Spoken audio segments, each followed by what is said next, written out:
That's the whole thing I talk about, winning the battle in the morning. So every morning I wake up, I believe in winning the battle against yourself. People say, why do you say that? Because there's a lot of things you can control. When you wake up, I talk about making your bed. Make your bed, make sure your house is clean, make sure you get your breakfast, make sure you shower, shave, whatever you're doing, control that. Don't hit the snooze button. All these things are very important. That's been told a lot of times. Why don't you hit the snooze button? Because you wake up already failing. You're already behind the power curve. So what happens when you hit the snooze button? You may not make your bed. You may not do your hair the way you want it. You may not pick the right clothes out in the morning time. And I go back to this real quick. Remember how you had a job interview for a job? We've had several of them in our lives. What did you do the night before that job, weeks before the job interview, when you knew you had it? You prepared you had a bowl out for your oatmeal, your cereal, whatever you had in the morning time. Your coffee cup was out. Your clothes were laid out. You studied, you rehearsed, you were ready. You brought your best self.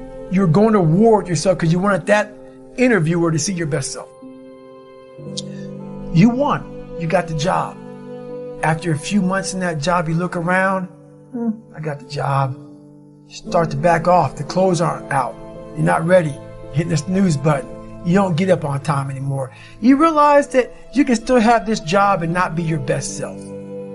The interview you is gone. Your job is gone. You have your job, but the interview you is gone. So winning the battle in the morning time is just that. It's that you wake up in the morning time and you own all this stuff, because once you leave your house, the world then gets at you. And that's why I believe in not getting up in the morning time and checking your phone immediately. Everybody does that. They get up, the first thing they do is grab their phone, look at the phone. Maybe bad news on there. So how's your day start off? I don't go to the gym. I don't make my bed. You're caught up now on that phone. That's how your day starts. You lost control. So once you win that battle in the morning time, then once you go out, now you've won. You go outside your house, you may lose your job, you may have a bad hit, but you won something. So you're going into battle having already won something. Having already won. So then if you hit the snooze button, you go out, you just defeated already. You're behind the power curve. Now you've won something. You feel better about yourself. So now you're able to take these hits along the way. So that's the mindset that I think it's important to bring with you every day you go, everywhere you go in life. Win what you can. For me, my routine is every night I stretch out. And I stretch out for 2 or 3 hours every single night without fail.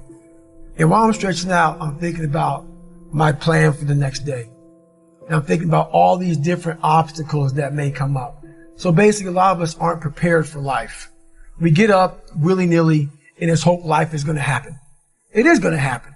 But it's going to happen with a prepared mind or an unprepared mind. Most people attack life with an unprepared mind. What I do is I try to account for all things that could happen, might happen, probably will happen, and then the unknowns. So basically, I can't account for everything, but I do know there could be some things that come up in life that you need to be ready for. I know for a fact I'm not going to want to work out tomorrow. Therefore, I'm preparing my mind for that. I don't want to do that. I know tomorrow will come with some difficult decisions to make. It may come with getting a phone call saying someone died. This happened, that happened. I'm always preparing myself, not in a morbid way, but just like, look, man, be ready for life. Don't let life just start attacking you left and right. Make sure that you start to build a mental armor so then you're ready for life. And that comes with a very physical way, and the physical helps out the mental. Well, the thing about it is funny, man, all these catchphrases people always say, failure is a part of life and failure is how you grow.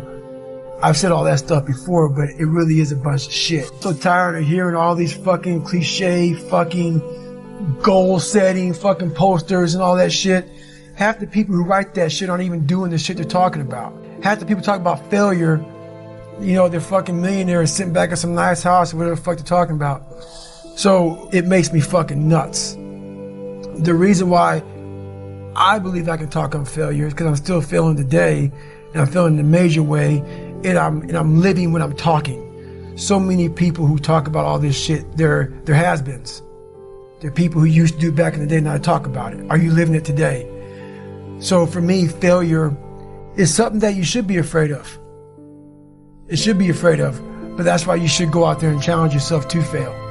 Because if you're not failing at something, that means you've set your goals to pass, to succeed at everything you do, which means you're not setting your goals high enough. So for me, okay, I'm gonna go out and break the Guinness Book of World Record for pull-ups. Lofty goal, which is why I failed it twice before I finally got it. I knew going into everything I've ever done in my life, Navy SEAL training, 3 times before I got it. Everything I've ever done in my life took me 3 times before I got it. I knew that there was a huge possibility of failure. But what I gained from failure is this. When you see a movie, and you watch a movie about a person who keeps failing, and at the end, they succeed. How do you feel after you watch that movie? I was able to put myself there and say, God, man, how much do you feel now that you finally got there? That's what failure has done to me. I've watched so many things and watched someone succeed at the end of it. It's like, God, I want to feel like that. But failure causes that one feeling. Without that failure involved, you don't have that feeling. If you just pass and you succeed and you're great, that feeling, yeah, okay, I'm good.